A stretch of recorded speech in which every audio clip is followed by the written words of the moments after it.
Olá, amigos. Esse vídeo é uma breve apresentação de introdução à liderança. Esse assunto é tão pertinente, necessário aos nossos dias, e eu costumo adaptá-lo de uma forma bem simplista, mas entendível aos meus alunos. Primeiro, por que estou falando de liderança? Eu tenho gabarito para falar de liderança? Vamos lá. Eu gosto muito desse assunto porque exerço a liderança no meu dia a dia. Preciso de liderança. E nós somos carentes dessa mesma liderança. Na vida pessoal, temos que ser líderes nas nossas atitudes, no nosso comportamento, com a nossa família. Na vida profissional, mesmo quando somos liderados, precisamos ter um pouco de liderança na tomada de decisão, nas relações no dia a dia com outros pares e, evidentemente, enquanto líderes, exercê-la com responsabilidade. A minha experiência na liderança vem das disciplinas que eu lecionei, tanto na área de administração de empresas, administração de conflitos e empreendedorismo. Também na minha função no esporte. Fui árbitro de futebol profissional e um árbitro é líder de uma equipe. Pois é, você tem os seus bandeiras, você tem o quarto árbitro, você tem os seus pares subordinados. Você cria estratégias de trabalho dentro de campo e, ao mesmo tempo, cria um plano de ação. Sem liderança, uma partida de futebol não se desenvolve. E, enfim, enquanto empresário, também liderei a minha equipe de trabalho. Portanto, gosto e exerço o assunto. Então, vamos à familiarização do termo liderança. O que é ser líder? É a mesma coisa que ser chefe? Nada disso. Um líder é diferente do que um chefe. Porque o líder, ele traça caminhos para as pessoas poderem realizar as suas atividades. Muitos entendem que o chefe é o cara que manda, pede. E o líder é aquele que convence, que mostra o caminho das pedras. Isso é ótimo. Um líder não perde o seu grau de autoridade. O líder influencia positivamente. Costumo sempre citar que no tempo do Taylorismo, quando as atividades começaram a ser realizadas de forma padrão, se dizia que um administrador de empresas tinha 4 funções: planejar, organizar, dirigir e controlar. No tempo de Fayol, quando se enfocou a estrutura organizacional, dirigir passou a ser dividido como comandar e coordenar. Nascia aí verdadeiramente a importância de um líder, aquele que não só pede, mas que mostra como deve ser feito. Um segundo ponto: os líderes são sempre carismáticos ou não? Para responder isso, a gente precisa entender o que é o carisma. Carisma é um dom. A Bíblia, quando São Paulo cita os carismas de Deus, ele fala desse dom extraordinário. Isso foi extraído por Max Weber, um dos caras mais inteligentes do seu tempo, filósofo, advogado, um dos grandes pensadores na área da administração de empresas, que ainda nem era conhecida como conhecemos hoje. Ele dizia que as pessoas à frente de graus de importância precisam ter carisma. Esse dom é um dom de conquista. Há empresários carismáticos porque eles influenciam as pessoas. Nos nossos dias, Abílio Diniz, os jovens estudantes ficam atentos ao que ele fala. No meu tempo de jovem, Antônio Hermílio de Moraes, nossa, que homem espetacular. Há políticos carismáticos, e eu não estou entrando em questão de ideológica, se é certo ou errado, A, B ou C, mas inegavelmente, Lula e Bolsonaro, de espectros ideológicos de esquerda e direita, tão antagônicos entre si, têm algo em comum: o carisma. Religiosos. Tanto é que o termo nasceu de uma maneira religiosa, né? Madre Teresa de Calcutá, uma freirinha simples, lá na Índia, influenciava pessoas que nem tinham a crença dela, ou que não professavam, não comungavam os seus ideais, mas acabavam ajudando a causa humanitária e praticavam a caridade. Então, o carisma é um dom extraordinário e os líderes devem usar com sabedoria no seu dia a dia empresarial.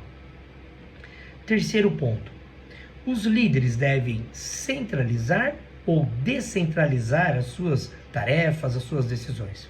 Vejam só, muitas vezes a gente que entende que a descentralização é uma forma de fugir da sua responsabilidade. Nada disso, não pode acontecer isso. Quando você delega alguém, você está compartilhando um certo poder. Você está empoderando muitas vezes o seu funcionário. Está motivando ele, está inspirando ele. Quando você delega, você não pode abrir mão da sua autoridade. Você ainda é aquela pessoa responsável pela tarefa, mas você acaba demonstrando confiança ao seu subordinado. Mas temos que tomar um cuidado. Delegar não quer dizer mostrar todas as questões confidenciais e estratégicas de uma empresa. Você não delega tudo. Quarto item. Os líderes demonstram segurança sempre? Os líderes são humanos. Os líderes têm seus medos, as suas dúvidas, as suas incertezas. Os líderes, eles também fraquejam. Demonstrar essa fraqueza é complicado. Eu citei lá no começo que um árbitro de futebol é líder dentro de campo. Pela minha experiência prática, se esse árbitro fraqueja numa decisão, titubeia em uma marcação importante, ele perde o controle do jogo. Faça analogia ao líder empresarial. Se ele toma uma decisão de maneira insegura e transmite essa insegurança, ele pode perder a confiança da sua equipe. Então o líder deve ser alguém seguro. E quando ele tiver incertezas, até porque ele é humano, já citamos isso, ele pode compartilhar a dúvida querendo criar ou um comitê para discussão de um problema, ou uma troca de ideias para que os colaboradores que vivenciam a situação deem também a sua opinião. Isso não é demonstrar fraqueza, isso é ser sábio. Compartilhar ideias, aprender com a equipe que você lidera. Porque a liderança também é uma troca de conhecimento, se olharmos por esse prisma. Quinto item. Os líderes devem ser influencers, está na moda a palavra, influenciadores imaculados, sem mancha. Nada disso. Os líderes devem inspirar, eles têm essa influência nas pessoas, mas tem que ter independência. O líder não é Deus, é um ser humano, especial dentro da empresa, porque tem autoridade, isso é evidente. Ele pode ser um modelo para as outras pessoas, mas, isso é muito importante, esse líder tem que ter a responsabilidade de não ser idolatrado. Pois no primeiro momento que ele tiver que tomar uma atitude que desagrada a pessoa, tudo aquilo cai em terra. Então as pessoas devem estar cientes de que o líder inspira, que o líder é um modelo, mas ao mesmo tempo o líder é o seu superior. Hierarquicamente, ele pode tomar atitudes que vão desagradar aos outros. Eu tenho medo de qualquer tipo de idolatria, político, social, esportiva, empresarial, porque as pessoas se decepcionam. E o sexto e último item. O líder é um paizão? É muito comum a gente ouvir esse questionamento, tanto nos bancos escolares quanto no dia a dia corporativo. O líder, ele tem que ter o acolhimento, ele tem que ser receptivo quanto às questões do funcionário, mas não pode perder o profissionalismo. As pessoas não podem confundir esse tipo de coisa. O relaxamento, até mesmo um pouco da interatividade, de uma certa intimidade, estão num limiar muito delicado quanto à relação líder e liderado. A gente pode entender isso como liderança humanizada. Você entender as dúvidas, conseguir compreender os anseios da sua equipe, acolher, ouvir, discutir, mas acima de tudo, saber com humanidade, sensibilidade, ajudar aquela pessoa sem prejudicar a sua empresa. Isso se chama responsabilidade profissional e, ao mesmo tempo, é uma liderança humanizada. Enfim, são tópicos importantes que nós precisamos trabalhar ao longo de várias aulas, até mesmo de semestres. Não é em 10, 11, 12 minutos de vídeo que nós falamos sobre tudo isso.